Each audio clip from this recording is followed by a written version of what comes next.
말씀 봅니다. 말씀은 시편 92편입니다. 시편 92편 1절부터 오늘은 6절까지 말씀인데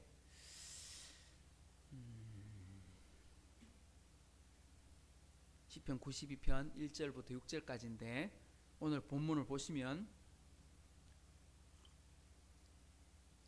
1절부터 3절까지가 그냥 한 덩어리로 이루어져 있어서 여러분들은 4절을 읽어주시면 되겠습니다. 지존자여 시편근과 비파와 수금으로 여호와께 감사하며 주의 이름을 찬양하고 아침마다 주의 인자하심을 알리며 밤마다 주의 성실하심을 베풀미 좋으니이다.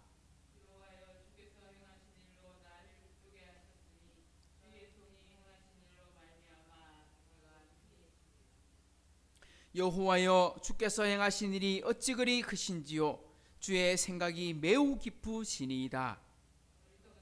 알지 못하며 무지한 자도 이를 깨닫지 못하나이다. 아멘.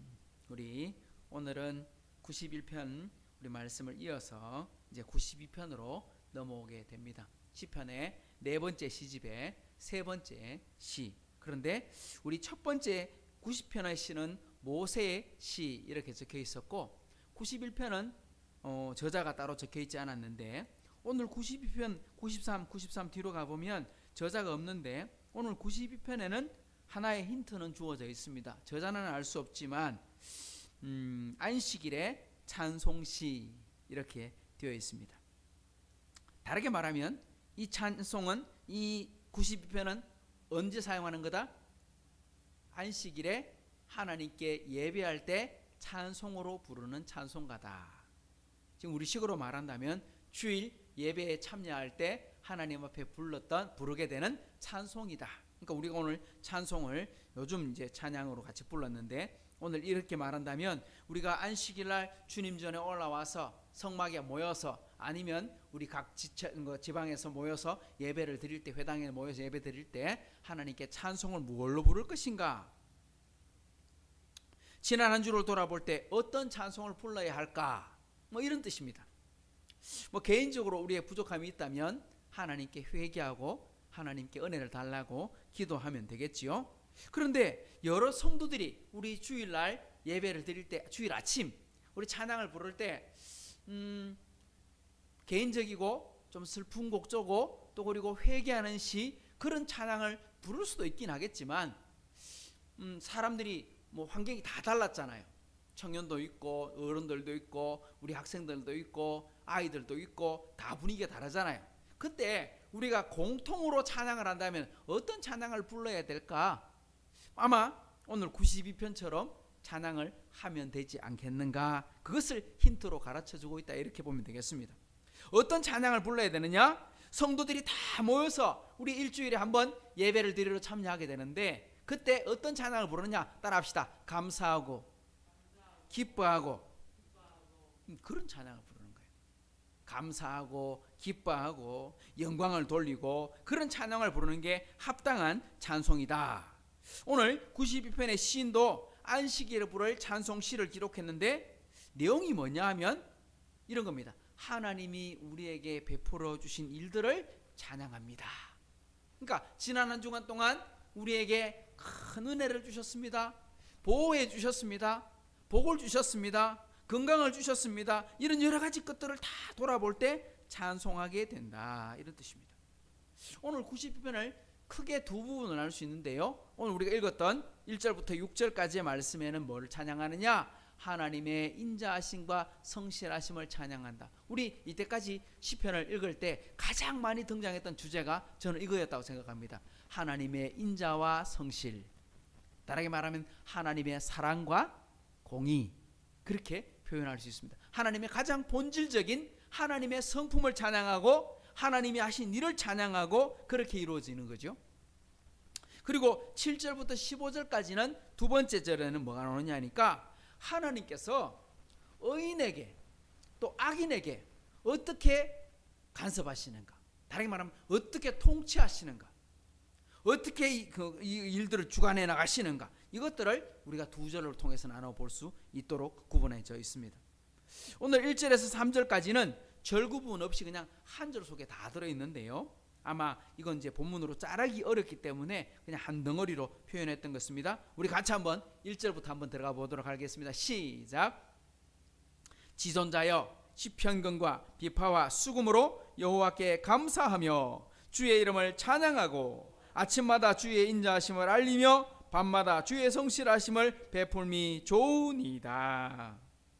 시편 92편은요 시를 시작하면서 우리 하나님을 표현하는데 조금 다르게 표현했어요. 우리 91편에도 나왔는데 일반적으로 우리 시편을 보게 되면 하나님을 말할 때 뭐라고 제일 먼저 불러요? 보통 때는 여호와여, 이게 제일 많이 등장합니다. 그리고 주여 하는 단어가 제일 많이 등장합니다. 그러니까 주님이나 여호와나 아니면 하나님이나 그렇게 가장 많이 등장하게 됩니다. 우리 이때까지 고백했던 것처럼 여호와란 말은 약속하시면 반드시 지키시는 하나님, 언약의 하나님 이런 뜻이고, 주여 이 말은 여호와의 쉽게 말하면 이스라엘 사람들이 여호와라는 단어를 쓰지 않고 아도나이라고 하는 단어를 쓰면서 그걸 대신 아도나이가 주여란 뜻이거든요. 그러니까 대칭해서 여호와라는 단어를 우리가 쓰고는 있지만 이스라엘 사람들 읽지 않아요. 못 읽어요.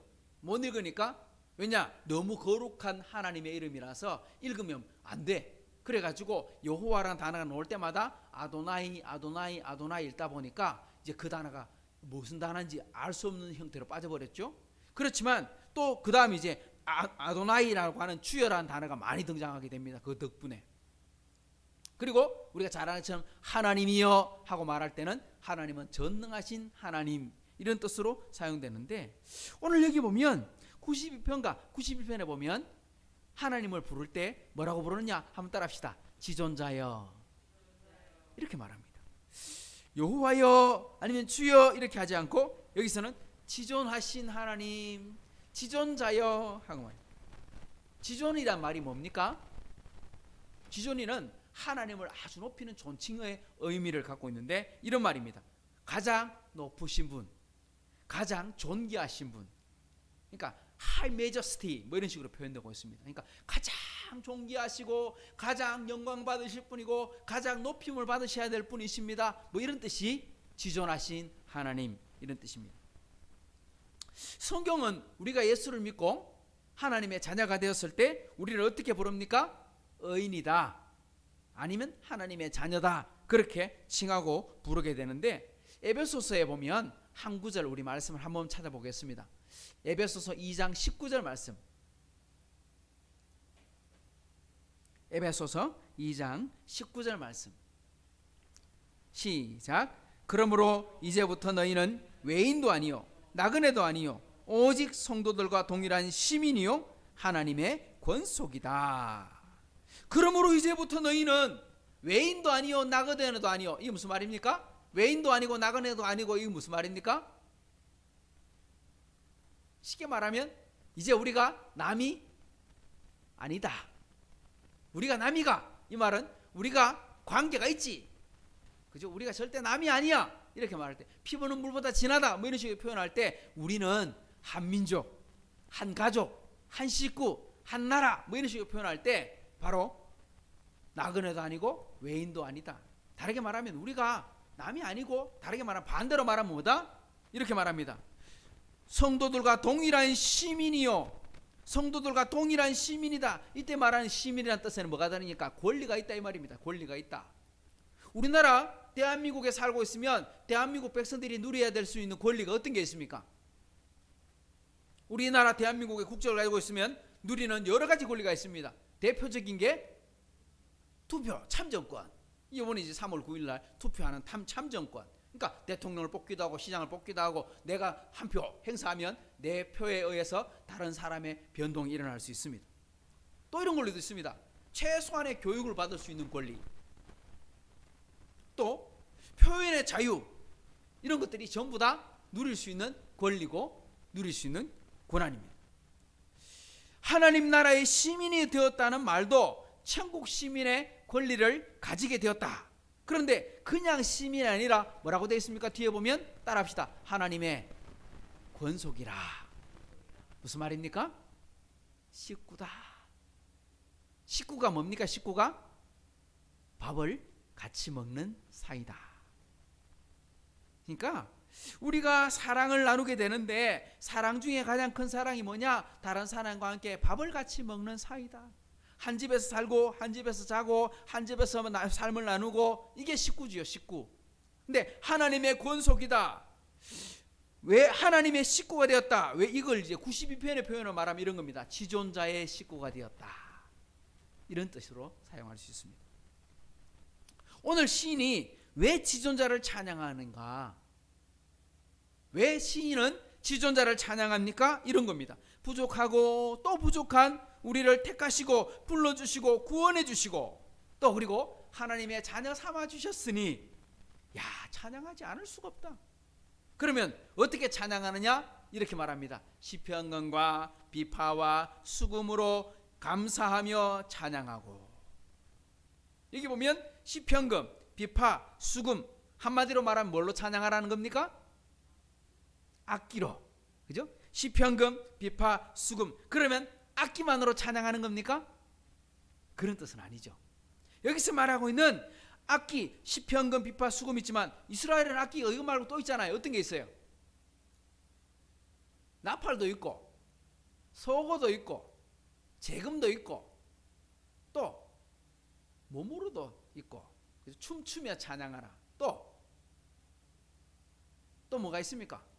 합창, 목소리로도 찬양할 수 있잖아요. 여기 보면 악기로, 이 말은 다르게 말하면요, 모든 수단을 사용해서 찬양해라.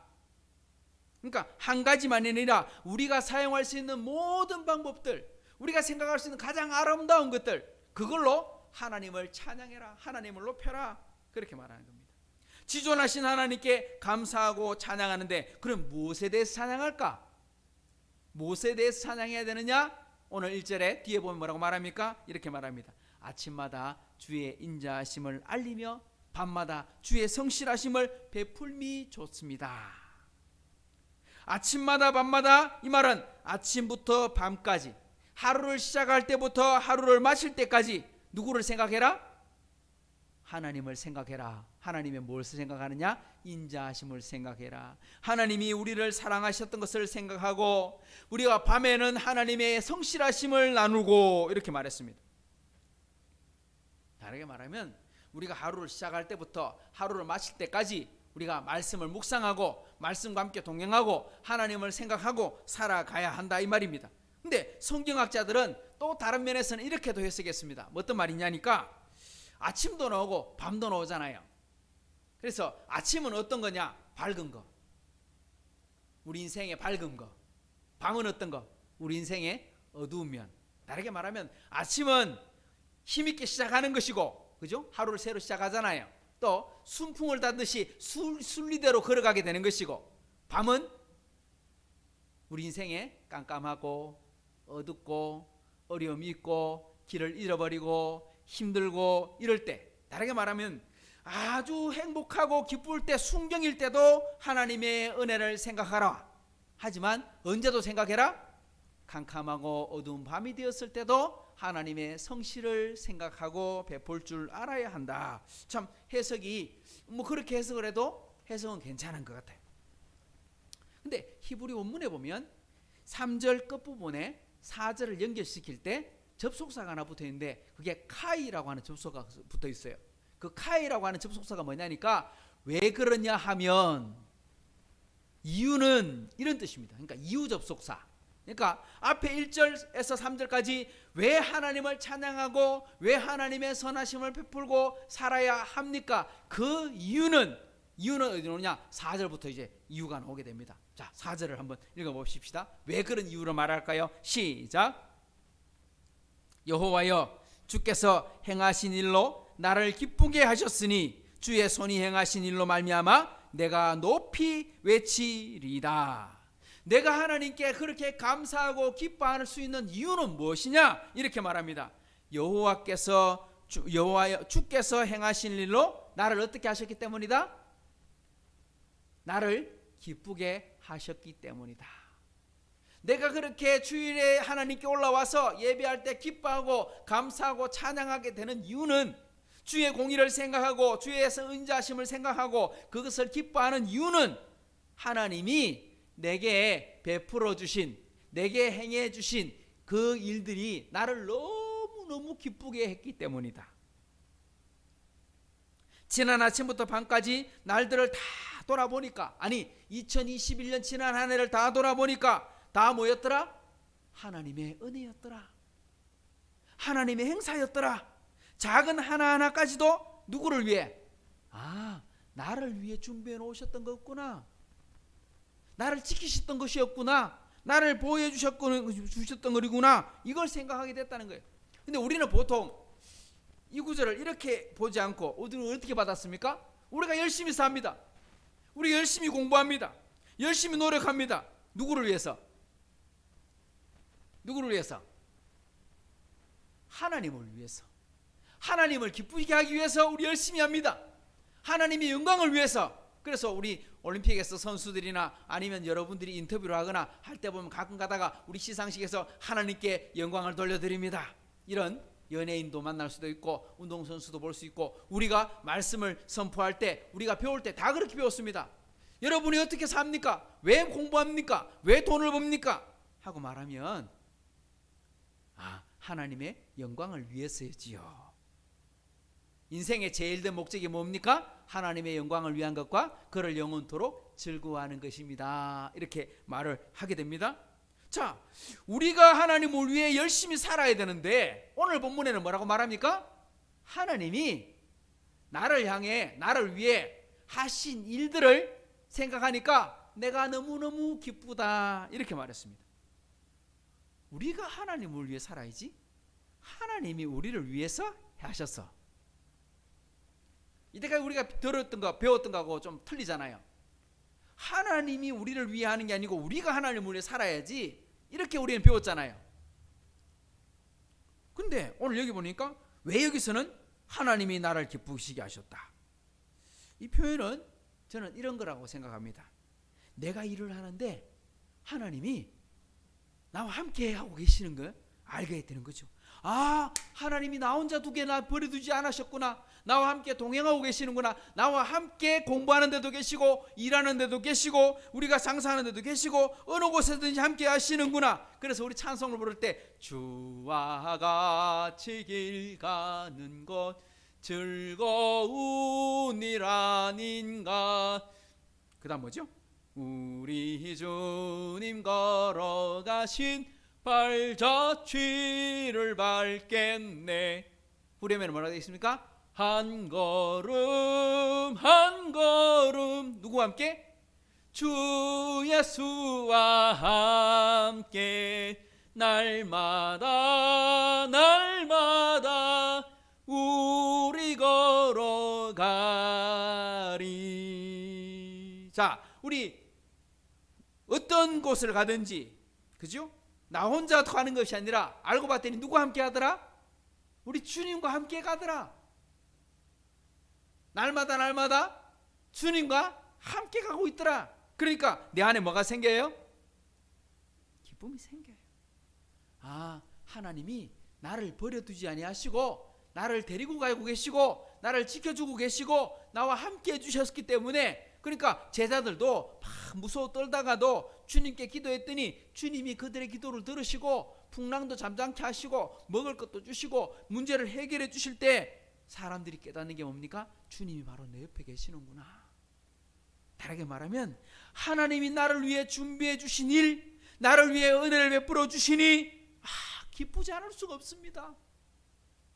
이걸 오늘 이야기하고 있는 겁니다. 그렇게 기쁨이 넘치니까 저절로 뭐가 나와요? 찬송이 나오고 감사가 나오고 기쁜 것이 나옵니다. 그래서 뭐라고 말하냐? 주의 손이 행하신 일로 말미암아 내가 높이 외치리이다. 외친다. 야호 이겁니까? 아니요. 하나님이 내게 주신 은혜가, 내게 주신 행하신 일이 너무나 크고 놀랐기 때문에 나는 외칠 수밖에 없습니다. 뭐라고? 할렐루야. 하나님을 찬양이 저절로 나온다 이 말이죠. 5절 보십시오. 5절 봅시다. 시작. 여호와여 주께서 행하신 일이 어찌 그리 크신지요. 주의 생각이 매우 깊으시니이다. 우리 시편 8편에 되게 나오죠. 여호와 우리 주여 주의 이름이 어찌 그리 크신지요. 여기는 보면 왜 그렇게 감사하고 찬양해야 되느냐? 하나님이 행하신 일이 어찌 그리 크신지요. 다르게 말하면요, 하나님은 우리가 생각한 것보다 훨씬 큰 분이다, 이런 뜻입니다. 우리는 뭐 시험을 치거나 아니면 어떤 시련을 만나거나 어려움이 있을 때 우리 문제를 위해서 기도합니다. 이거 들어주셔야 됩니다, 하나님. 이거 해결해 주셔야 됩니다, 하나님. 치료해 주십시오. 우리 그렇게 기도하게 될 때 있습니다. 그런데 오늘 이 말씀은 뭐냐니까, 주께서 행하신 일이 어찌 그리 크신지요. 이 말은 우리가 바라는 것보다 훨씬 크신 분이 하나님이십니다. 우리가 기도하는 것보다 훨씬 더 큰 것으로 채워줄 수 있는 분이십니다. 그래서 에레미야 선지자가 기도할 때 하나님께서 응답하실 때 뭐라고 말씀하시냐? 한번 따라할까요? 너는 내게 부르짖으라. 너는 내게 부르짖으라. 내가 내게 응답하겠고 내가 알지 못하는 크고 엄밀한 일을 내게 보이리라. 할렐루야. 너는 내게 부르짖으라. 내가 너에게 응답해 주겠다. 근데 응답해 주는 정도가 아니고 내가 알지 못하는 크고 엄밀한 일을, 크고 비밀한 일을 너에게 더 가르쳐 주겠다. 다르게 말하면 우리가 생각하는 하나님은 우리보다 훨씬 크신 분이시라. 그러니까 우리가 어떤 기도를 드려도 어떤 이야기를 꺼내어도 하나님은 그보다 더 정확하고 더 놀랍게 응답할 수 있는 분이시다. 우리 어린아이가 생각하는 게 깊어요? 부모님이 생각하는 게 깊어요? 당연히 부모님이 아이를 생각하는 게 더 깊습니다. 아이가 부모님을 생각하고 부모님께 사랑을 고백할 수 있지만 부모님이 그 아이를 위해 생각하고 있는 것이 훨씬 큰 것처럼 우리 하나님이 어떤 분이시냐? 그와 같다는 것입니다. 5절 마지막에 보십시다. 시작. 주의 생각이 매우 깊으십니다. 하나님의 생각이 매우 깊으십니다. 다르게 말하면요, 하나님이 우리를 생각하는 건 우리보다 훨씬 크구나, 훨씬 높구나, 훨씬 깊구나, 훨씬 넓구나, 이런 뜻입니다. 그러니까 우리가 하나님께 기도하면 하나님은 우리의 것보다 더 크게 채워주신다. 그런데 마지막 5절에 뭐라고 말합니까? 마지막 6절, 오늘 본문 6절 시작. 어리석은 자도 알지 못하며 무지한 자도 이를 깨닫지 못하나이다. 그럼 이 시인은 무지한 자입니까? 지혜로운 자입니까? 이 말은요, 어리석은 자도 알지 못하고 무지한 자도 깨닫지 못했다. 그런데 나는 어땠다? 나는 그것을 깨달았습니다. 이 말입니다. 사람들은 원망하고 불평할 수 있습니다. 그런 사람들을 여기서 어리석은 자다, 무지한 자다 비판하려고 욕하려고 써놓은 게 아닙니다. 나는 그냥 두었으면 나도 그런 사람으로 살았을 텐데, 나도 그렇게 되었을 텐데, 그 속에 숨어있는 하나님의 은혜를 깨닫고 보니 하나님 대단하신 분이십니다. 그래서 찬송이 나오게 됩니다. 우리 지금 빌립보서, 우리 사도행전을 지금 보고 있는데, 이 사도 바울과 그 신라가 빌립보에서 복음을 전하다가 감옥에 갇혔습니다. 매를 맞고 감옥에 갇혔습니다. 근데 우리가 알듯이 빌립보 감옥에 갇혔던 사도 바울과 신라가 불평했어요, 원망했어요, 찬송했어요? 불평, 원망이 아니고 찬송하고 기도했어요. 잘못한 거 하나도 없습니다. 귀신 들린 종을 구해줬습니다. 자유를 줬습니다. 더 칭찬받아야 마땅한데 도리어 억울하게 매를 맞았습니다. 그 억울함을 생각하면 하나님께 하소연해야 되는 게 맞지만 바울과 신라는 그 밤에 기도하고 찬송했습니다. 왜요? 지금까지 하나님이 하신 일들을 생각해보면 하나님은 반드시 우리에게 계획이 있으시다. 우리에게 선한 일을 주시는 분이시다. 우리가 선교여행을 지나는 동안 하나님은 반드시 우리 함께 해주셨다. 그러니 지금도 이유는 알 수 없지만 이것이 하나님의 계획 속에 있을 것이다. 그러니까 뭐 할 수 없어요? 불평하고 원망할 수 없어요. 그래서 원망이 아닌 찬송이, 불평이 아닌 기도를 할 수 있었던 거죠. 우리가 오늘 하나님 앞에 예배를 드리는 시간, 우리 수요 예배도 있을 수 있고 우리 주일 예배도 다른 집회도 있을 수 있을 때 바로 이러한 마음으로 하나님께 나아가야 한다는 겁니다. 안식일에 찬송시처럼 찬송하고 감사하고 기뻐할 수 있는 그런 우리 아이섬 식구들이 될 수 있도록 저와 여러분 함께 기도하고 살아갈 수 있기를 주님의 이름으로 축복합니다. 좋으신 하나님 아버지 감사합니다. 오늘 하나님의 베푸심, 하나님의 성실하심, 하나님의 사랑하심을 우리가 함께 묵상하고 하나님 고백합니다. 안식일에 불러야 될 찬송시가 무엇입니까? 오늘 시편 90편의 기자가 고백하고 있는 것처럼 기뻐하고 감사하고 찬송하는 것이라 말씀하셨사오니 우리에게 혹여나 어려움이 있고 아픔이 있을지라도 혹여나 밤길을 걷는 것처럼 깜깜함이 우리 앞에 있을지라도 하나님 반드시 우리에게 빛이 되어주시고 길이 되어주시고 생명이 되어주시는 하나님을 믿고 우리가 이 땅을 살아가게 해 주옵소서. 우리 하이섬 식구들 오늘 또 이번 한 주간도 하나님이 기뻐하시는 삶을 살게 하시고 하나님과 함께 동행하는 복된 주의 인생들 되게 도와주옵소서. 감사드리며 예수님의 이름으로 축복하며 기도하옵나이다. 아멘. 하늘에 계신 우리 아버지여, 이름이 거룩히 여김을 받으시오며 나라의 임하시오며 뜻이 하늘에서 이루어진 것 같이 땅에서도 이루어지이다. 오늘 우리에게 일용할 양식을 주시옵고 우리가 우리에게 죄전자를 사하여 준 것 같이 우리 죄를 사하여 주시옵고 우리를 시험에 들게 하지 마시옵고 다만 악에서 구하시옵소서. 나라와 권세와 영광이 아버지께 영원히 있사옵나이다.